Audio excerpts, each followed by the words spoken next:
Charlotte's Web by E.B. White. Today it's the continuation of Chapter 9, Wilbur's Post. We only have two pages left, so let's read. Of course you do, said Charlotte. We all do.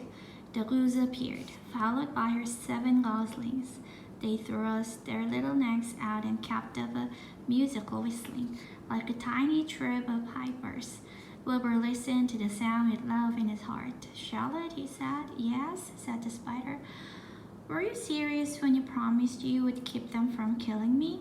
I was never more serious in my life. I'm not going to let you die, Wilbur. How are you going to save me? Asked Wilbur, whose curiosity was very strong on this point.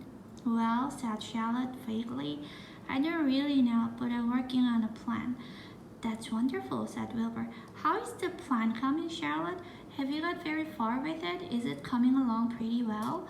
Wilbur was trembling again, but Charlotte was cool and collected. Oh, it's coming all right, she said lightly. The plan is still in its early stages and hasn't completely shaped up yet, but I'm working on it. When do you work on it? Begged Wilbur. When I'm hanging head down at the top of my web, that's when I do my thinking, because then all the blood is in my head.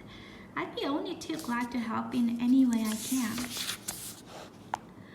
Oh, I'll work it out alone, said Charlotte. I can think better if I think alone. All right, said Wilbur.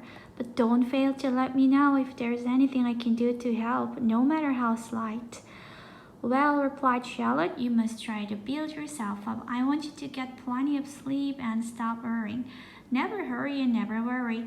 Chew your food thoroughly and eat every bit of it, except you must sleep just enough for Templeton. Gain weight and stay well. That's the way you can help. Keep fit and don't lose your nerve. Do you think you understand? Yeah, I understand, said Wilbur. Go along to bed then, said Charlotte. Sleep is important. Wilbur trotted over to the darkest corner of his pen and threw himself down. He closed his eyes. In another minute he spoke. Charlotte, he said. Yes, Wilbur. May I go out to my trough and see if I left any of my supper? I think I left just a tiny bit of mashed potato. Very well, said Charlotte, but I want you in bed again without delay. Wilbur started to race out to his yard. Slowly, slowly, said Charlotte. Never hurry and never worry. Wilbur checked himself and crept slowly to his trough. He found a bit of potato, chewed it carefully, swallowed it, and walked back to bed. He closed his eyes and was silent for a while. Charlotte, he said in a whisper. Yes, may I get a drink of milk? I think there are a few drops of milk left in my trough. No, the trough is dry, and I want you to go to sleep. No more talking. Close your eyes and go to sleep. Wilbur shut his eyes. Fern got up from her stool and started for home, her mind full of everything she had seen and heard. Good night, Charlotte, said Wilbur. Good night, Wilbur. There was a pause. Good night, Charlotte. Good night, Wilbur. Good night. Good night. Wow, this is so sweet, Wilbur and Charlotte.